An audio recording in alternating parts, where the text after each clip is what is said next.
There are women who spend their entire lives building bridges for others to cross, only to discover, when they need one themselves, that no one remembers how to build back. Eleanor Hayes was about to learn something most people never have the courage to face: the difference between being loved and being useful. She stood alone in her Coral Gables living room on a Tuesday morning in late September, the kind of morning where Miami sunlight falls through plantation shutters in golden strips, warm and forgiving. The house was silent, too silent, not the peaceful kind of quiet, but the kind that arrives after something shifts, after a phone call that should have come but didn't, after a question you asked that no one bothered to answer. Eleanor was 72 years old. She had worked for 46 years, first as a bookkeeper, then as the silent partner in a commercial property firm her late husband had started in the 80s. When he passed 11 years ago, she hadn't grieved publicly. She had simply continued, kept the business growing, kept the family close, kept everyone comfortable. Her daughter Rachel lived 20 minutes away in Pinecrest with her husband Brad and their teenage daughter Sophie. Her son Michael had moved to Fort Lauderdale after his second marriage, close enough to visit, far enough to forget. For years, Eleanor had been the center: Sunday dinners, birthday checks, tuition payments, emergency loans that were never called loans, always gifts wrapped in love. But lately, something had changed. It started small: a missed call not returned for 3 days, a birthday acknowledged with a text instead of a visit. Rachel's voice on the phone had always rushed, always with somewhere else to be. Michael's excuses, delivered with the smooth confidence of a man who had learned long ago that his mother would always understand. Eleanor wasn't angry. Not yet. She was curious. That curiosity led her to a decision most people would call reckless. But Eleanor Hayes had not built wealth by avoiding uncomfortable truths. She had learned, over decades, that you only see people clearly when they believe you have nothing left to offer. So she decided to run a test, not a punishment, not revenge. A test. She would let them believe she had lost everything, not dramatically, not all at once, but slowly, the way real financial trouble creeps into a life. She would sell the house, move into a modest apartment, cut back on gifts, on dinners, on all the small generosities that had once made her indispensable. She would become, in their eyes, a woman with nothing left to give. And then she would watch. She didn't want their money. She didn't want their pity.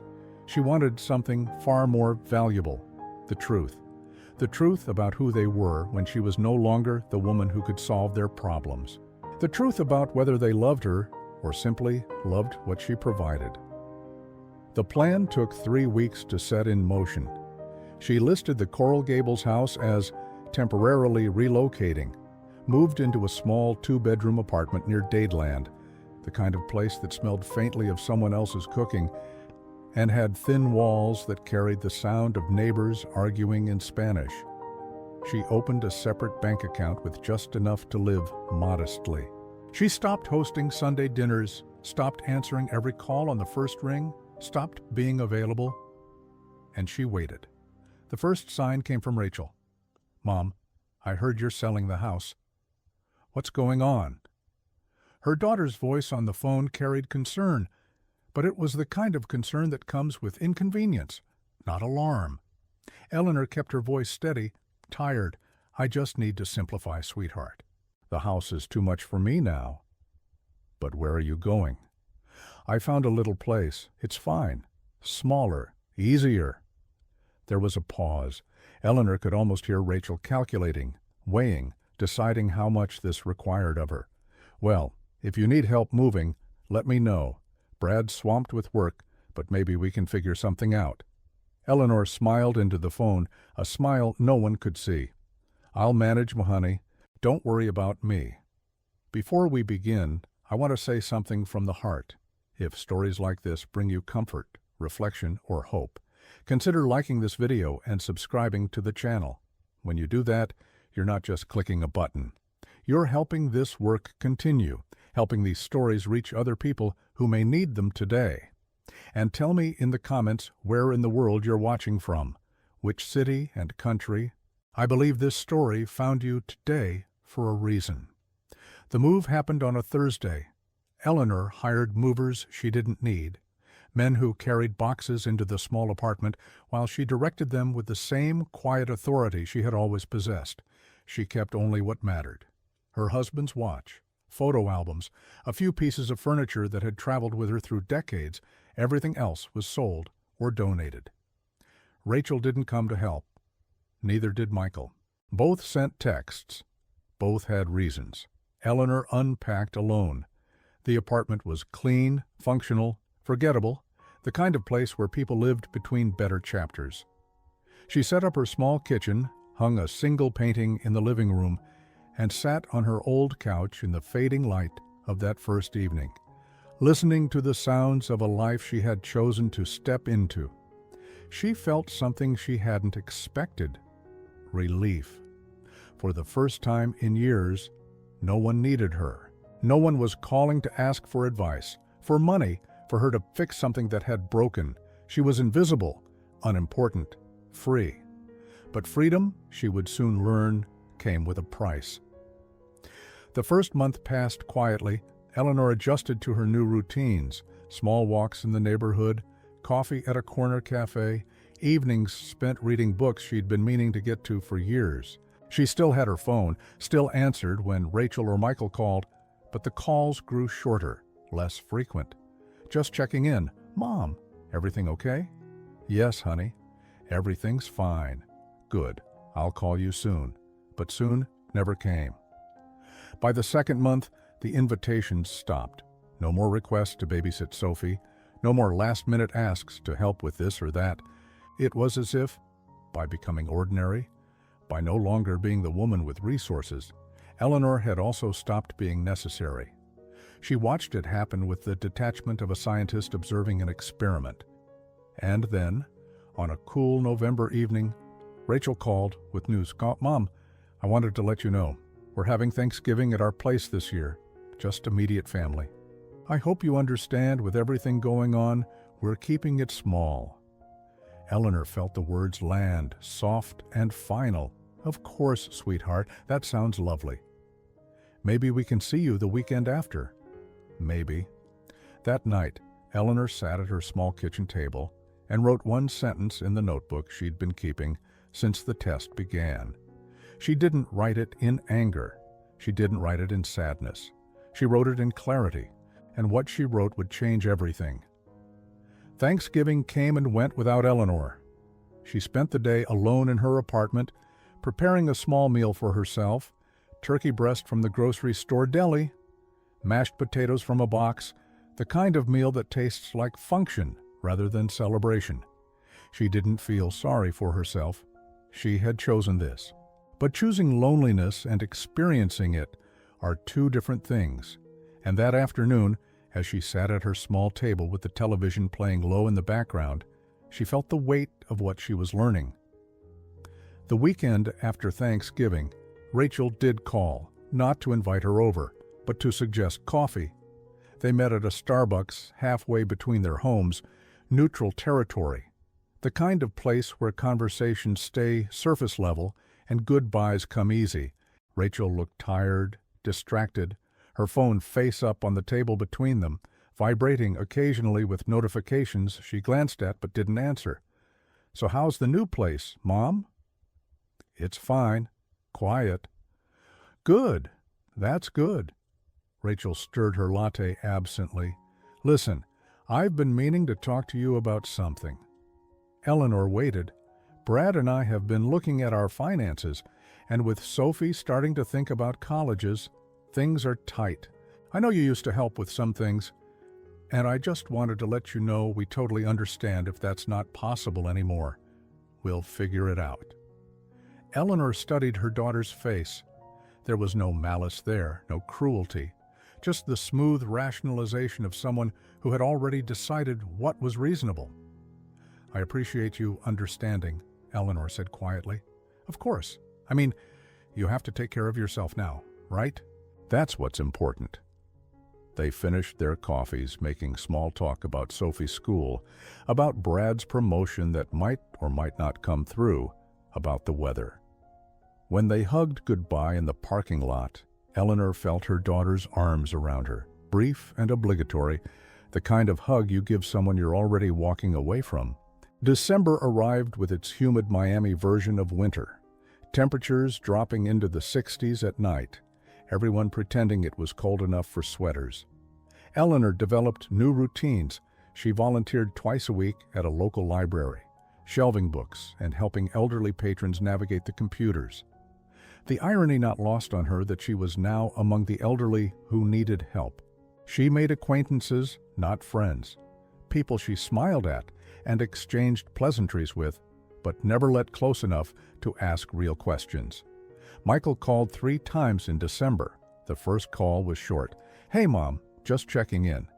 You doing okay?" "Hetiak." "Yes, honey. How are Laura and the kids?" "Busy.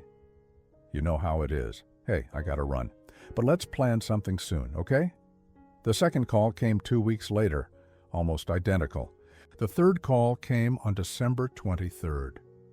"Mom, about Christmas, Laura's family is coming down and the house is going to be packed.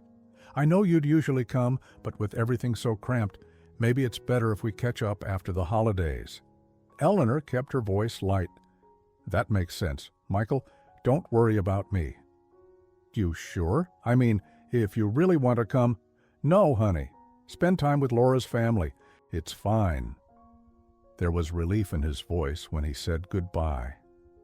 Christmas morning, Eleanor woke at 7, made coffee, and sat by her window, watching an older Cuban couple walk their small dog past her building. They held hands, moving slowly, stopping frequently to let the dog sniff at things.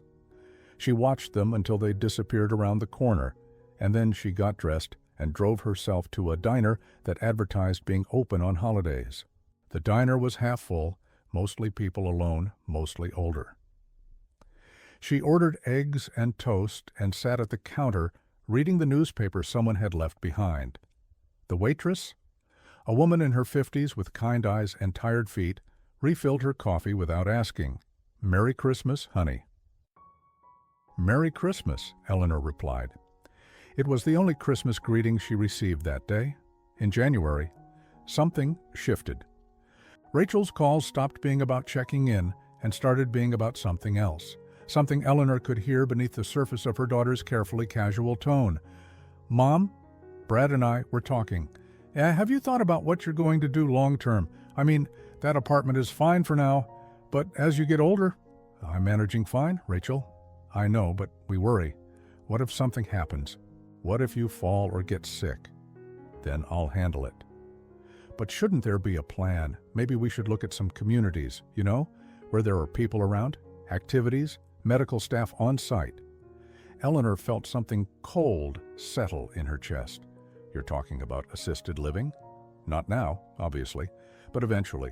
It's just something to think about." "I'm 72, Rachel. I'm not incapacitated." "I know, Mom. I'm just saying we should be realistic." Realistic. The word hung between them like a diagnosis. After that call, Eleanor started paying closer attention. She noticed things she had been willing to overlook before. The way Rachel's concern always came with suggestions that would make things easier for Rachel. The way Michael's affection existed only in retrospect, in stories about what a great mom she had been, never in present tense action. The way both of them had adjusted so quickly, so seamlessly, to her diminished circumstances. It wasn't that they were cruel, it was that they were comfortable with her being less, comfortable with her needing less, comfortable with the distance that had opened between them because distance required nothing from them. In February, Eleanor ran into Grace, her oldest friend, at the grocery store. They had lunch the following week, the first real conversation Eleanor had had in months. Grace was 75, sharp as ever, recently widowed herself. They talked about everything, the kind of talk that happens between women who have known each other long enough to skip the pleasantries. "Oh, you look different," Grace said, studying Eleanor across the table. Lighter somehow? Do I? Like you've put something down? Eleanor smiled. Maybe I have. Grace leaned forward. Eleanor Hayes, what are you up to? And for the first time since the test began, Eleanor told someone the truth. Not all of it, but enough. She told Grace about the move, about the deliberate step back, about watching her children's reactions like a researcher documenting findings. Grace listened without interruption, and when Eleanor finished, she was quiet for a long moment. What do you think you're going to find? Grace finally asked. I think I've already found it. And what are you going to do with what you found? Eleanor didn't answer right away. She looked out the window at the parking lot, at people loading groceries into cars, at the ordinary machinery of ordinary lives continuing without pause. I don't know yet, she said, but I'll know when it's time. March brought Sophie's 15th birthday. Eleanor wasn't invited to the party, but Rachel sent photos afterward. Sophie surrounded by friends, cake, balloons, the documented happiness of a teenager who didn't yet know how conditional love could be. Eleanor sent a card with $50 inside, a fraction of what she used to give, and received a text 2 days later. Thanks, Grandma. No call, no visit, just a text with an exclamation point, the punctuation doing the work of emotion. That night, Eleanor opened her notebook and added another entry. She had been keeping careful notes, not of what was said, but of what wasn't, not of actions taken, but of actions avoided. The pattern was clear now, undeniable. When she had been Eleanor Hayes of Coral Gables, the woman with resources and solutions, she had been essential. Now, as Eleanor Hayes of a Dadeland apartment, a woman managing on a fixed income, she had become optional. And option, she was learning, was just another word for erasable. In April, the call came that she had been half expecting, half dreading. It was Rachel, and her voice carried a tone Eleanor recognized, the tone of someone who had made a decision and was now justifying it. Mama, Brad and I need to talk to you about something. Can you come over for dinner this Sunday? What's this about? It's better if we talk in person. Is 6 o'clock okay? Eleanor agreed, and spent the next 3 days knowing with a certainty that sat heavy in her bones that whatever was coming would be the moment that decided everything. Sunday arrived cold and clear, one of those rare Miami evenings where the temperature drops and the air feels borrowed from somewhere else. Eleanor dressed carefully, not elegantly, but neatly, the way someone dresses when they know they're about to be evaluated. She drove to Pinecrest, to the house she had helped Rachel and Brad buy 12 years ago, the down payment, a gift she had never mentioned and they had never acknowledged. Brad answered the door with a smile that didn't reach his eyes. Eleanor, come in.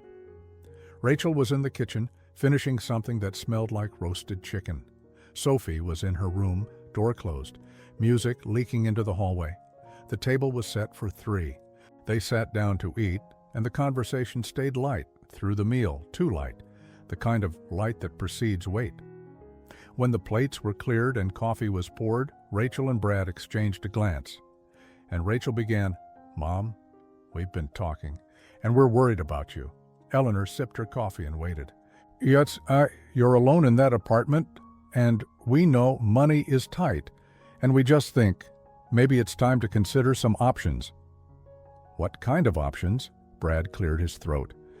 There's a really nice community about 40 minutes from here. We looked into it. It's not a nursing home or anything like that. It's independent living, but with support services available. Meals, activities, medical staff on call. Eleanor set down her cup carefully.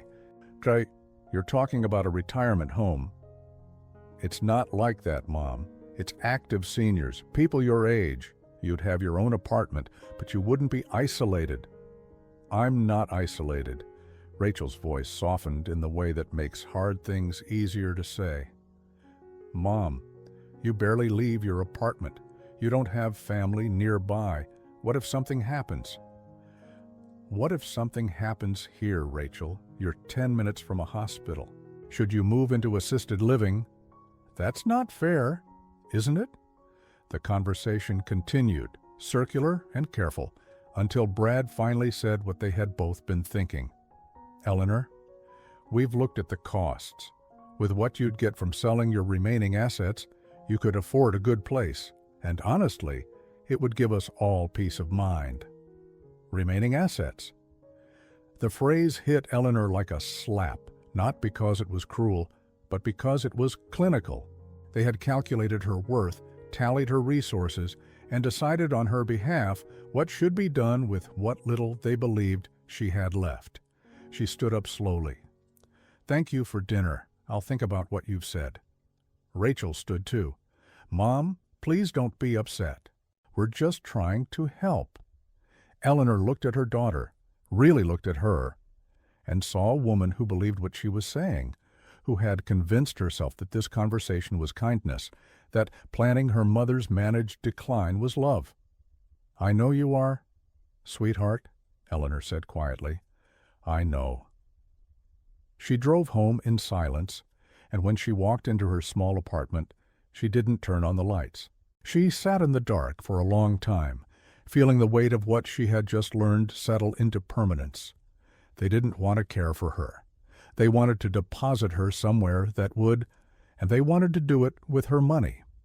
That night, Eleanor wrote the longest entry yet in her notebook, and at the end she wrote a single question, the question that would determine everything that came next. Was this who they had always been, or was this who she had allowed them to become? The weeks after that dinner moved like water through sand, slow and inevitable, carrying things away that could never be recovered. Eleanor didn't call Rachel back. She didn't refuse the suggestion about the retirement community, but she didn't accept it either. She simply let it hang in the air between them, unanswered, and in that silence, something fundamental shifted. Rachel called twice in the following week, both times leaving voicemails that Eleanor listened to but didn't return immediately. The messages were patient at first, then slightly annoyed, then concerned in a way that sounded more like inconvenience than care. Mom, I know you're upset, but we really need to talk about this. Call me back, please. Eleanor called back on the 8th day, late enough that Rachel would know it was deliberate. I've been thinking about what you said, Eleanor told her daughter, keeping her voice neutral, tired. I'm not ready to make any decisions yet. Mom, the longer you wait... I'm not ready, Rachel. There was a pause, and then Rachel's voice shifted into something harder. Okay, but you need to understand, Brad and I can't keep worrying about you like this. We have our own lives, our own stress. We're trying to help, but you have to meet us halfway. Eleanor felt something crack inside her chest, something that had been holding together through sheer will. I understand, she said quietly. I'll let you go.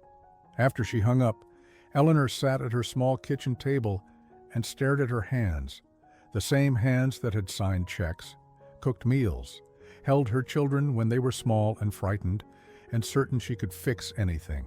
Those hands looked older now, the skin thin and spotted, but they were still steady, still capable. She had one more test to run.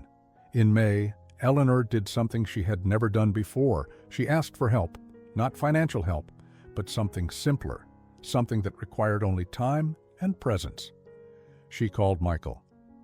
Honey, I have a doctor's appointment next Tuesday, and they're doing some tests. I was wondering if you could drive me. I'm a little nervous about driving after, in case they dilate my eyes or something. It was a lie. There was no appointment, but it was a lie designed to reveal truth. Michael's hesitation was brief but unmistakable. Next Tuesday, man? Mom, that's tough. I've got a meeting that morning. I really can't miss. Can you reschedule? It took 3 months to get this appointment. What about Rachel? She's busy with Sophie's school things. Another pause. What time is the appointment? 10 o'clock. And you really can't drive yourself after? Eleanor closed her eyes. They said it's better not to. Okay, look, let me see what I can do. Maybe I can move some things around. I'll call you back, okay? He didn't call back. 2 days later, he sent a text. Mom, I'm really sorry, but I can't make Tuesday work. Can you take an Uber? I'll pay for it. Eleanor stared at the message for a long time. Her son was offering to pay for a stranger to take her to a medical appointment rather than take 3 hours out of his day to be with her.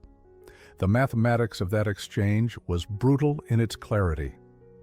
She canceled the fake appointment and didn't tell anyone. June brought heat and afternoon storms, the kind that darken the sky for 20 minutes and leave everything wet and steaming. Eleanor had been living in her modest apartment for 8 months now, and the test had yielded its results with scientific precision. She knew what she needed to know. The question now was what to do with that knowledge.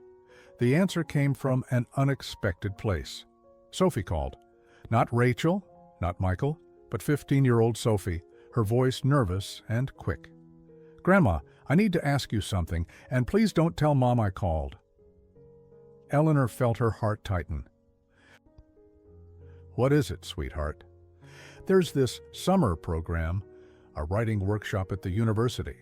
It's like my dream thing, Bestea, but it costs $1,800, and Mom said we can't afford it this year. I know you used to help with stuff like that, and I was wondering... She trailed off, and Eleanor could hear everything in that silence. The hope, the assumption, the calculation that even diminished, even moved into a small apartment. Grandma might still have something to give. Sophie, I'm so sorry, but I can't help with that right now. Money is tight for me, too. The silence that followed was different, colder. Oh, okay, I understand. But her voice said she didn't understand, not really. I gotta go. Bye, Grandma. She hung up before Eleanor could say anything else. Eleanor sat very still, phone in her hand, and felt something she had been holding back for months finally break through. Not anger, not exactly, but something close to it. A burning clarity that felt like betrayal's twin sister. Her granddaughter had called not to check on her, not to say hello, but to ask for money. At 15, Sophie had already learned the lesson her parents had taught her, that love and resources were the same currency, and when one ran out, so did the other. That evening, Rachel called, her voice tight with controlled anger. Mom, Sophie told me she called you about the writing program. She did. And you said no. I did. Mom, it's $1,800. That's nothing for you. Eleanor felt the words land like a physical blow. Well, how do you know it's nothing for me, Rachel? Because I know how much money you made from the sale of Dad's business. I know how much the house in Coral Gables sold for. You're not broke, Mom. You're just being... She stopped, but Eleanor finished the sentence in her head. Difficult, selfish, unreasonable. I'm being what, Rachel? Forget it. I shouldn't have said anything. No, please. Tell me what you were going to say. Rachel's voice went cold. Yeah, I was going to say you're being unfair. Sophie's your granddaughter. This matters to her. And you're sitting on all that money, living in some tiny apartment like you're poor, and you won't help your own family. I don't understand what's happening to you. Eleanor felt tears in her eyes, but her voice stayed steady. What's happening to me, Rachel, is that I'm learning who I am to you when I can't give you what you want. That's not fair, isn't it? When did you last visit me without needing something? When did Michael? When did any of you call just to talk, just to see how I was doing? Not because you wanted money or help or for me to solve something. We've been giving you space. You moved away. You stopped hosting dinners. You pulled back from everyone. We were respecting what you seemed to want. I moved 20 minutes away. Rachel, 20 minutes. The silence stretched between them, vast and unbridgeable. Finally, Rachel spoke, her voice quiet and final. I think you need to figure out what you want, Mom, because right now it seems like you want to be alone. And if that's what you want, fine. But don't blame us for giving you what you're asking for. She hung up. Eleanor sat in her apartment as the evening darkened, as the sounds of her neighbors filtered through the thin walls, as the life she had built for herself over 8 months revealed itself for what it was. Not a test anymore, but a truth she couldn't undo. The next morning, she called Grace. They met for coffee, and Eleanor told her everything: the fake doctor's appointment, Sophie's call, Rachel's anger. The systematic way her family had revealed themselves, piece by piece, person by person. Grace listened, and when Eleanor finished, she asked the question Eleanor had been avoiding. "What are you going to do now?" Eleanor looked out the window at the street, at people moving through their lives, unaware they were being watched, unaware of anything beyond their own immediate needs. "I'm going to tell them the truth." "And then what?" "I don't know yet, but I know I can't go back to who I was before, to being the woman who made everything easy for them. That woman doesn't exist anymore." "Did she ever?" Eleanor turned to look at her friend. "What do you mean?" "I mean, maybe you were never that person. Maybe you just played her because it was easier than finding out who they really were." The words hit Eleanor with the force of recognition, the kind of truth that reorders everything that came before it. That night, Eleanor made a decision.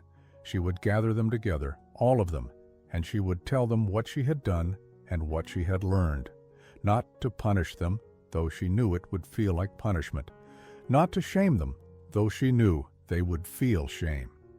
But to draw a line, clear and unmistakable, between the mother they had taken for granted and the woman she was choosing to become. She called Rachel first. "One, I need to see you and Brad and Michael together. All of you. It's important." "What's this about?" "I'll explain when we're all together. Can you make it happen?" There was suspicion in Rachel's voice, but also curiosity. "When?"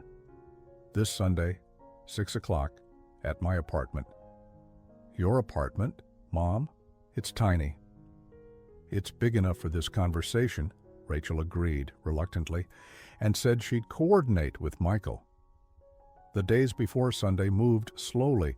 Eleanor cleaned her small apartment, not because it was dirty, but because she needed something to do with her hands, with the nervous energy that came from knowing everything was about to change. She bought coffee and simple cookies from the bakery down the street. She arranged 4 chairs around her small table. She rehearsed what she would say, not the exact words, but the arc of it. The truth she would lay before them, like evidence in a trial where she was both witness and judge. Sunday arrived warm and overcast, the sky heavy with rain that hadn't fallen yet. Rachel and Brad arrived first, their faces tight with anticipation, and something else, something that looked like resentment at being summoned.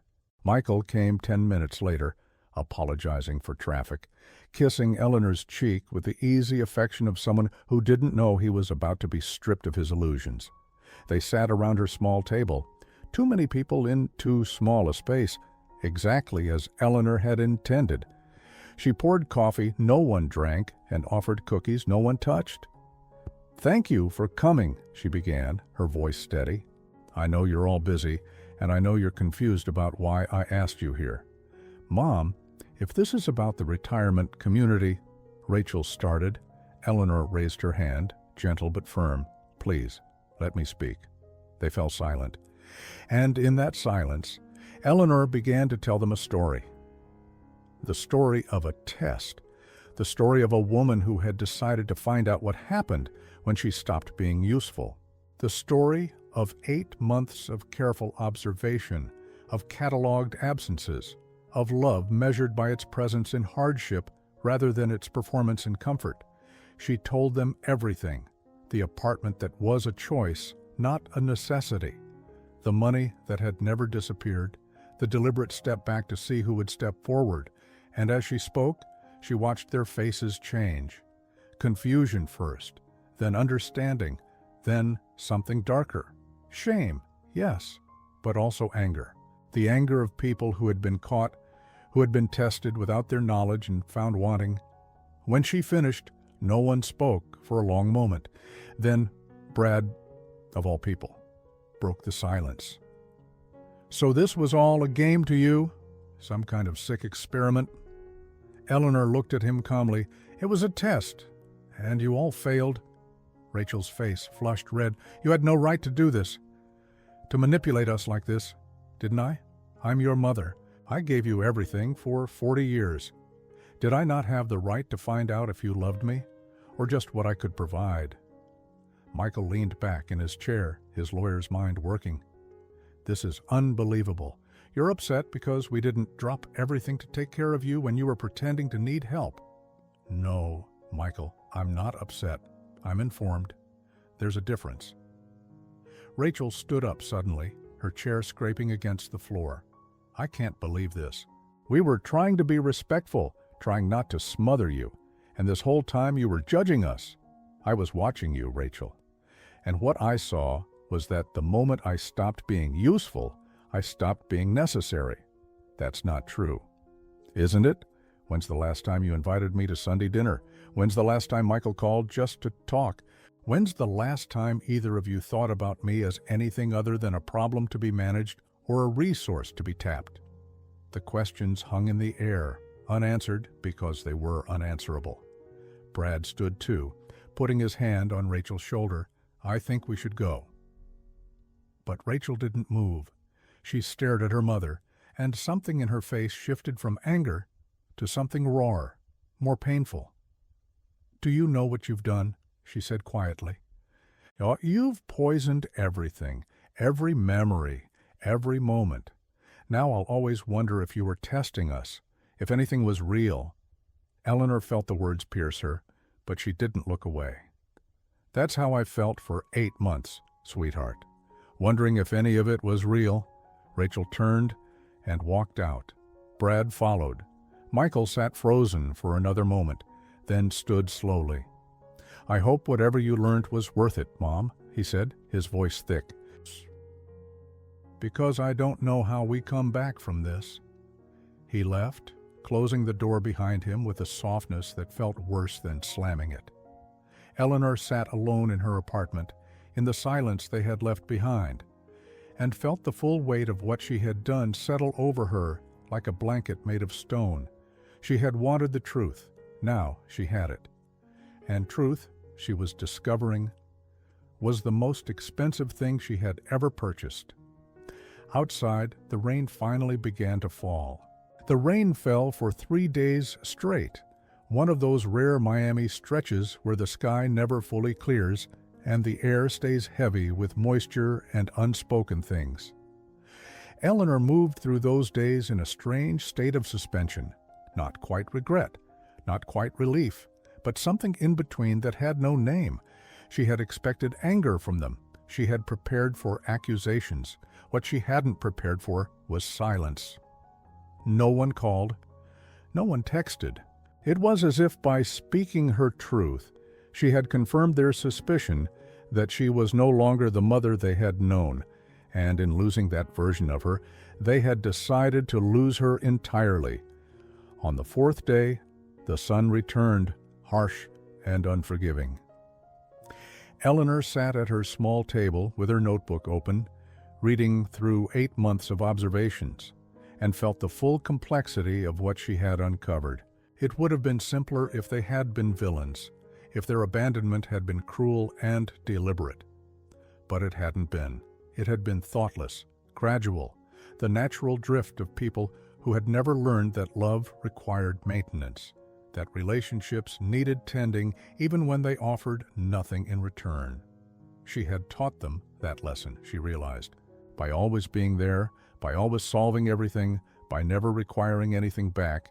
She had trained them to see her love as a constant that needed no reciprocation. And now she was angry at them for learning exactly what she had taught. The thought sat heavy in her chest. A week after the dinner, Grace came to visit unannounced, letting herself in with the spare key Eleanor had given her months ago.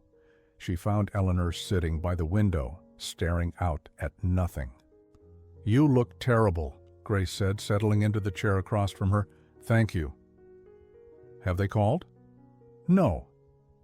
"Are you going to call them?" Eleanor was quiet for a long time. "I don't know what to say. I'm sorry I tested you. I'm sorry you failed. What's the script for this, Grace? Grace leaned forward, her voice gentle but firm. There isn't one. You did something most people don't have the courage to do. You asked a question nobody wants answered. And now you have to live with knowing, is it living if you're alone? You've been alone for months, Eleanor. The only difference now is they know it too. The words were harsh, but true. Eleanor had been alone in her small apartment, alone in her test, alone in her observation. The revelation hadn't changed her isolation. It had only made it official. What if I was wrong? Eleanor asked quietly. What if I created the very thing I was afraid of? Then you'll have to figure out how to live with that. But wrong or right, you can't unknow what you know now. Grace stayed for hours, and they talked about everything and nothing, the way old friends do when words matter less than presence. When she finally left, Eleanor felt fractionally less alone, though the apartment seemed emptier than before. 2 weeks after the dinner, an email arrived. Not from Rachel or Michael, but from Sophie. The subject line read, "I don't understand." Eleanor opened it with trembling hands. "Grandma, Mom told me what you did. She was crying when she told me, which I've only seen like 3 times in my whole life. She said you were testing us, that you pretended to be poor to see if we still loved you. I don't really understand why you did that. I mean, I guess I'm 15, so maybe I'm too young to get it, but it seems really sad. I'm sorry I called you about the writing program. Mom said that was part of what made you mad, that I only called when I wanted something. I didn't think about it like that. You always helped with stuff before, so I just thought." "I don't know what I thought. I don't know if you want to hear from me, but I wanted you to know I'm not mad. I'm just confused, and I miss Sunday dinners at your old house. I miss you making that lemon cake I liked. I miss having a grandma I could talk to. I hope you're okay." Sophie Eleanor read the email 3 times, and on the 3rd reading she began to cry. Not the quiet tears she had shed alone in the dark, but deep, shaking sobs that came from somewhere beyond grief, beyond relief, from the place where love and loss and regret all tangled together into something too complex to name. Sophie missed her, not her money, not her help, but her, the grandmother who made lemon cake, the woman who existed beyond her usefulness. Eleanor wrote back immediately, "My dear Sophie, thank you for your email. You're not too young to understand, and you're braver than most adults for writing to me. I wasn't testing whether people loved me. I was testing whether they loved me enough to be present when I couldn't give them anything. And that's not your burden to carry, sweetheart. You're 15. You're supposed to be thinking about writing programs and your future, not about managing your grandmother's feelings.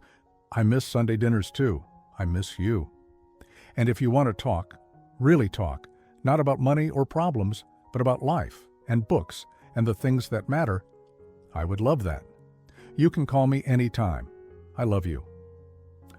Grandma. She hit send before she could second-guess herself. Sophie called that night.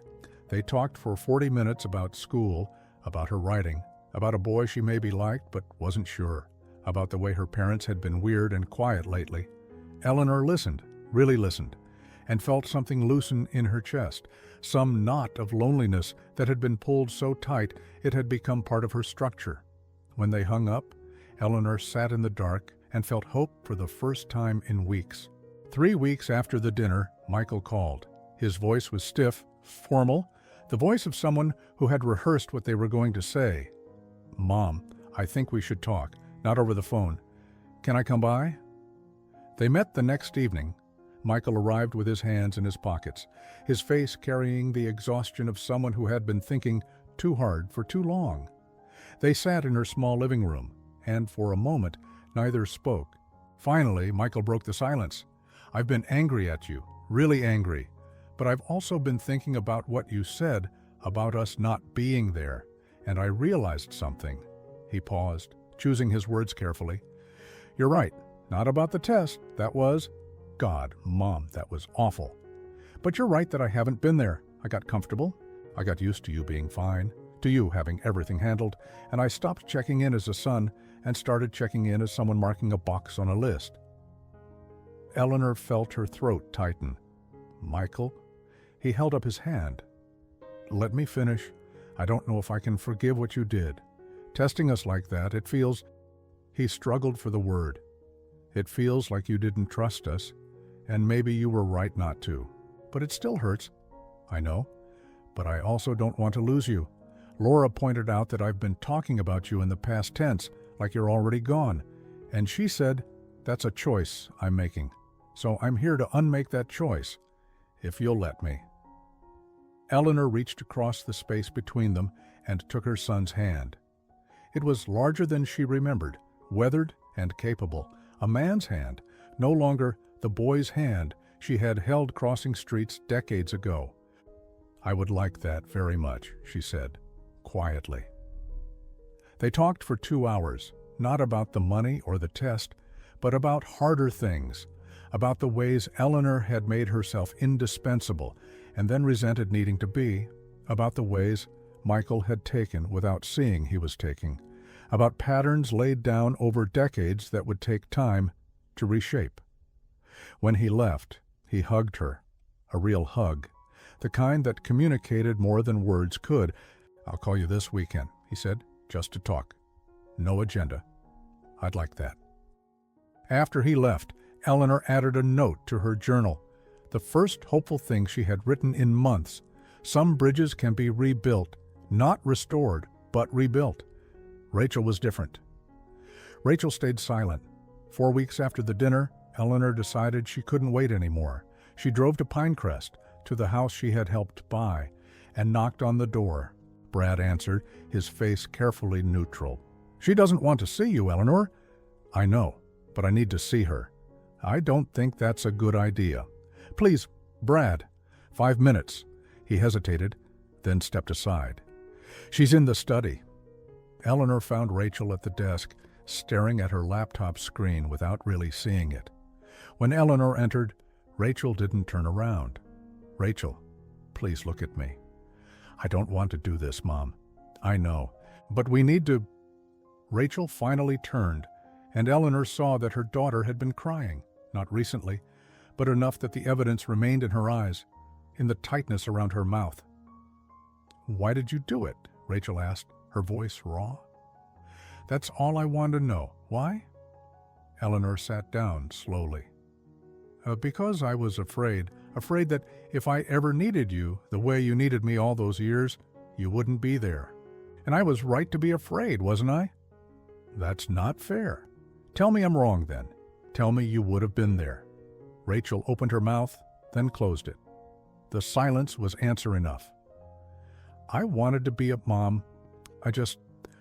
Life is so busy, and I thought you were fine. And I guess I stopped looking closely enough to see that you might not be. And when you thought I wasn't fine, when you thought I'd lost everything, you didn't step closer. You stepped back. Rachel's face crumpled. Because I didn't know what to do. You were always the one with answers, with solutions. You were always okay, and suddenly you weren't, and I didn't know how to be what you needed because you never taught me how. The words hit Eleanor like a revelation. She hadn't taught them. She had given, and never once shown them how to give back, never once asked them to, never once modeled what reciprocal love looked like. You're right, Eleanor said quietly. I failed you in that. I made myself the sun everything orbited around, and I never showed you how to be the sun for someone else. They both cried then, not the angry tears of betrayal, but the sadder tears of recognition, of seeing clearly for the first time the complicated architecture of love and failure they had built together over decades. Here's something I want to ask you, and I want you to really think about it. When did you first realize that someone you loved saw you differently than you saw yourself? How did you learn that lesson? Because that's what this story is really about. Tell me in the comments. I read every single one. Where do we go from here? Rachel finally asked. I don't know, Eleanor admitted, but I know I can't go back to who I was, and I don't think you can either. What does that mean? It means we start over, not from scratch, but from here, from this moment, with everything we know now. It means I stop giving before you ask, and you start asking when you need. It means we both learn how to love each other as we actually are, not as we wish we were. Rachel wiped her eyes. I don't know if I can do that. Neither do I. But I think we have to try. They sat together in silence. And in that silence was not resolution, but something more valuable. The possibility of it.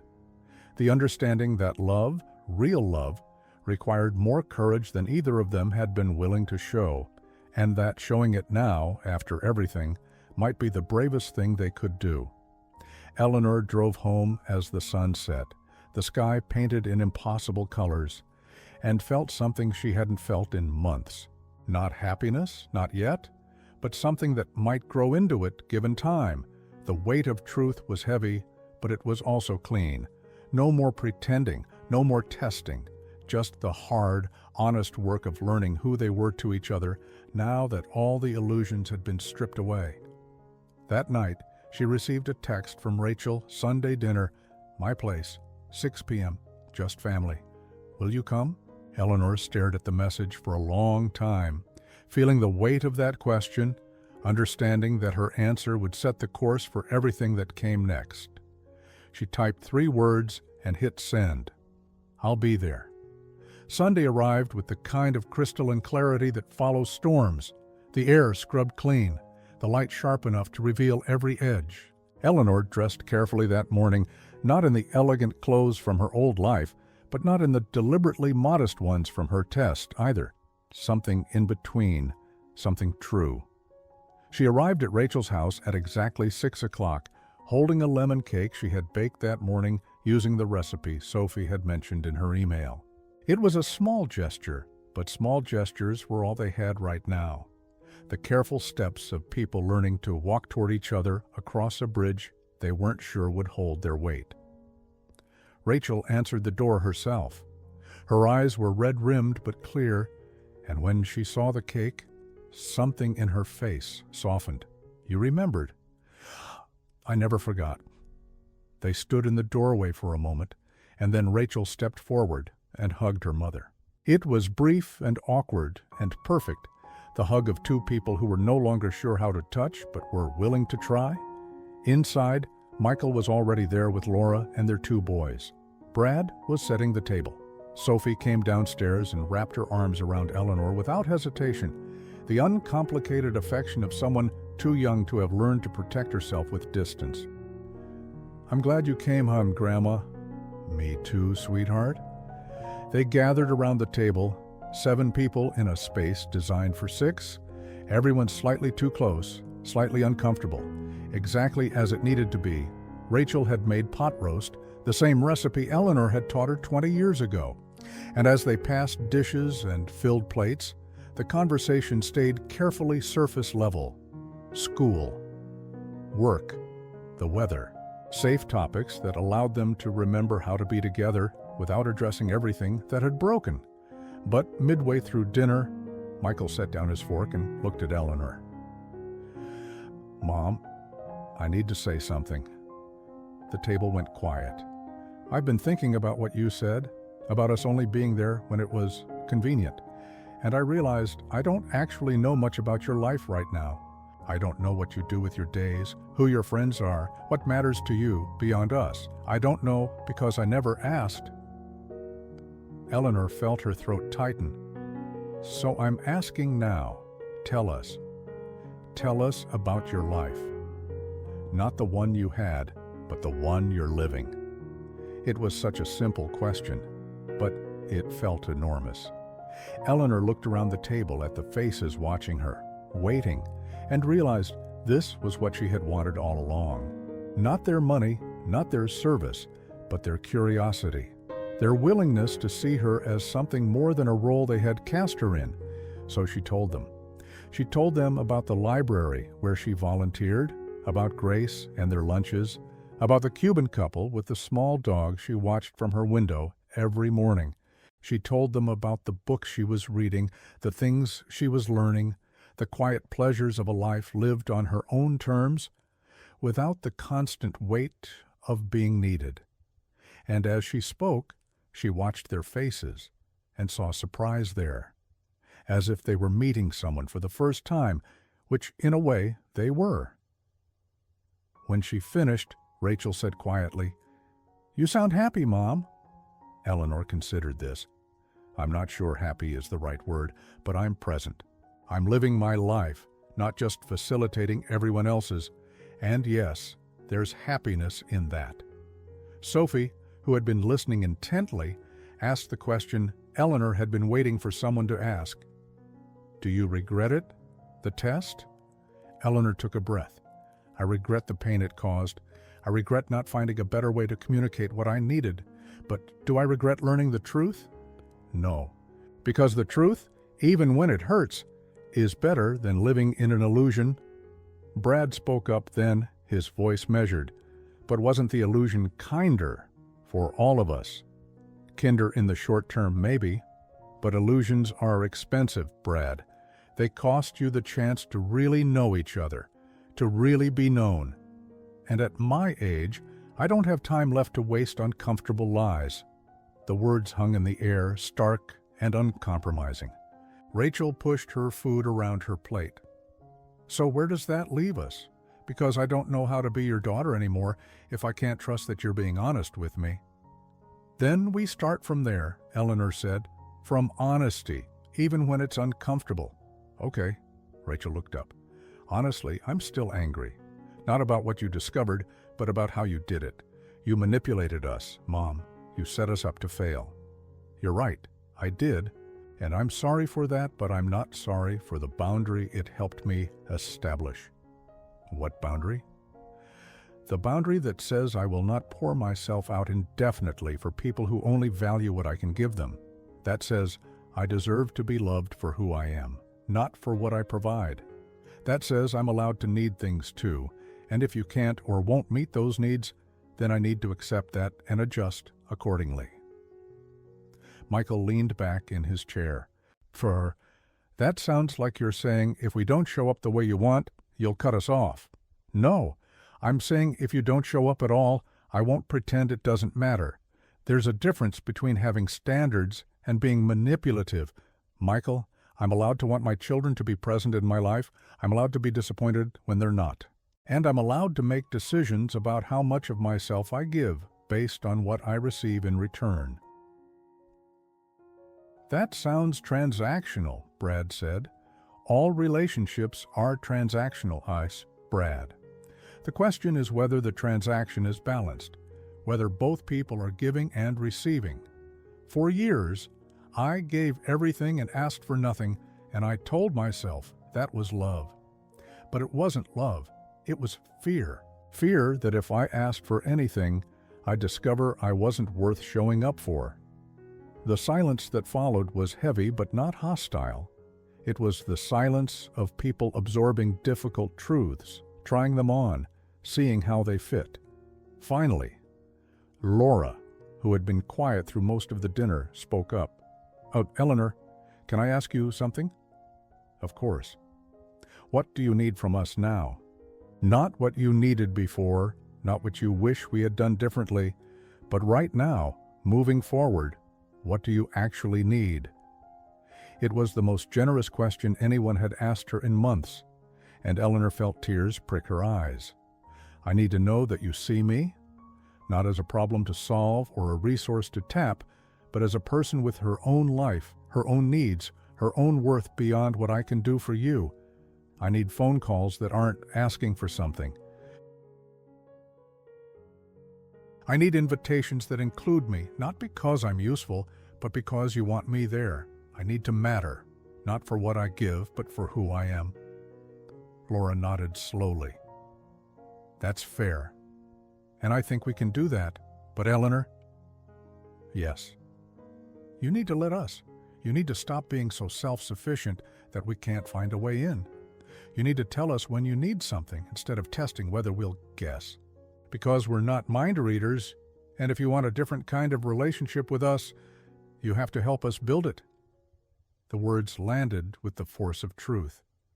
Eleanor had been so focused on what they hadn't done that she hadn't considered what she hadn't allowed them to do. She had spent so long being the strong one, the capable one, that she had never shown them how to be those things for her. "You're right," Eleanor said quietly. "I've been so afraid of being a burden that I never let anyone carry me, even when I needed it, and then I resented you for not trying." "So maybe that's where we start," Michael said. "With both sides trying harder. Us to show up, you to let us in." Eleanor looked around the table at these people she had known their entire lives and realized they were strangers in some ways, but that strangeness wasn't failure. It was possibility. The possibility of knowing each other as they actually were, not as they had been or as they wished they were, but as they were right now, flawed and trying and human. "I can do that," she said. "I can try." Sophie raised her glass of water. "Moss to trying." They all raised their glasses, and in that gesture was not resolution, but covenant, the agreement to keep showing up even when it was hard, to keep being honest even when it hurt, to keep building something real instead of something comfortable. After dinner, as Eleanor helped Rachel clear the dishes, her daughter said quietly, "Mom, I need you to know something." Eleanor waited. "When you told us about the test, my first thought wasn't that you were wrong. It was that you were right, and that terrified me. Because if you were right, it meant I was the person you discovered me to be, and I don't want to be that person." "You're not, Rachel. You're the person you're choosing to be right now.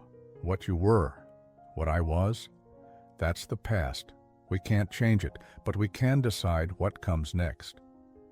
Rachel wiped her eyes with the back of her hand. "Phew, I want to be the kind of daughter who shows up, not just when it's easy, but when it's hard, not just when you're useful, but when you need me.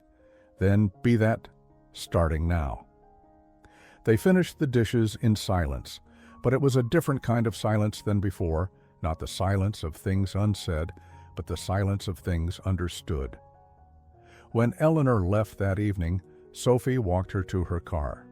"Grandma, can I come visit you at your apartment? I want to see where you live now." "I would love that, sweetheart." "And can you teach me to make that lemon cake? I want to learn how." Eleanor pulled her granddaughter close. "Yes, come next weekend. We'll make it together." Driving home, Eleanor felt the weight of the evening settle over her, but it was a different weight than the one she had carried for months. Not the weight of secrets and tests and disappointments, but the weight of honesty and hope and hard-won understanding. She had lost something in this process. She had lost the comfortable illusion that her family loved her unconditionally. She had lost the role of the indispensable mother, the one everyone needed, but no one really saw. She had lost the safety of never asking, and therefore never being disappointed. But she had gained something too. She had gained clarity. She had gained boundaries. She had gained the possibility of relationships built on truth rather than habit, on presence rather than transaction, and she had gained herself back. The months that followed were not easy. There were awkward moments and uncomfortable conversations. There were times when old patterns resurfaced and had to be consciously broken. Michael forgot to call one weekend and then caught himself and called the next, apologizing without Eleanor having to ask. Rachel invited her to lunch and then to another lunch, slowly rebuilding the habit of connection. Sophie came to her apartment as promised, and they made lemon cake together, flour dusting the small kitchen, laughter filling the space that had been too quiet for too long. Eleanor kept her apartment, not because she couldn't afford better, though she never told them exactly how much she had, but because she had learned something in that small space. She had learned that she could be happy with less, that her worth wasn't measured by square footage or elegance, but by the quality of her days, by the depth of her relationships, by the authenticity of her life. Grace remained her closest friend, the one person who had known the truth all along and loved her through it. They met for lunch every week, and those lunches became a touchstone, a reminder that some relationships didn't need testing because they had already proven themselves. In December, nearly a year after she had begun her test, Eleanor hosted Christmas dinner, not at Rachel's house, not at Michael's, but at her small apartment. They brought chairs from home and crowded around her table, elbows touching, passing dishes over each other, laughing at the absurdity of fitting so many people into so little space, and it was perfect. Not because it was elegant or spacious or comfortable, but because everyone who was there had chosen to be there, not out of obligation or expectation, but because they wanted to be together. As they sat around the table, full of food and wine and the tentative hope of people learning to love each other better, Sophie asked Eleanor a question. "Grandma, if you could go back, would you do it again? The whole thing?" Eleanor looked around the table at these faces she loved, complicated and imperfect and trying, and thought about everything she had learned, everything she had lost, everything she had gained. "Yes," she said finally. "Because sometimes you have to lose people to find out if they'll come back, and if they do come back, you know it's real." "And if they don't?" Sophie asked. Eleanor smiled, sad but certain. "Then you know that too, and knowing, even when it hurts, is better than wondering for the rest of your life." Rachel reached across the table and took her mother's hand. "I'm glad we came back." "So am I, sweetheart. So am I." Later that evening, after everyone had left and Eleanor was cleaning up the small apartment alone, she opened her notebook one final time. She read through months of observations, of pain documented, of truths uncovered, and then she wrote one last entry. Some losses reveal poverty, others reveal freedom. Mine revealed both. I lost the illusion that I was loved unconditionally, but I gained the freedom to build something real. And in the end, real love, even imperfect, even hard-won, is worth more than comfortable illusions. The test is over. The work begins. She closed the notebook and put it away in a drawer, not to forget what she had learned, but to stop living in it. The past was documented. The future was unwritten. And for the first time in years, Eleanor Hayes was ready to write it on her own terms. Outside her window, the city sparkled with Christmas lights, thousands of small illuminations in the darkness, each one a choice to shine, to be seen, to matter. Eleanor turned off the lights in her apartment and stood at the window, looking out at the world continuing its endless dance of connection and distance, love and loss, truth and illusion, and she was at peace. Not because everything was perfect, but because everything was real. And real, she had finally learned, was the only place where love could actually live. Some women spend their lives building bridges for others to cross. Eleanor Hayes had done that, but she had also learned, late, but not too late, that sometimes you have to burn those bridges down to discover who will build their way back to you. The ones who did, she would treasure. The ones who didn't, she would release. And in the space between treasuring and releasing, she would finally, truly live. Thank you for staying with Eleanor's story to the end. If this resonated with you, if you saw yourself in any part of this journey, I want you to know you're not alone. Sometimes the hardest thing we do is ask for what we deserve and accept the answer, whatever it may be. Please like this video if Eleanor's story moved you, subscribe for more stories that matter, and tell me in the comments, what's one boundary you wish you had set earlier in your life? Your story might help someone else find the courage to set theirs. Until next time, remember, you are worthy of love that shows up, not just love that shows off. Thank you for listening.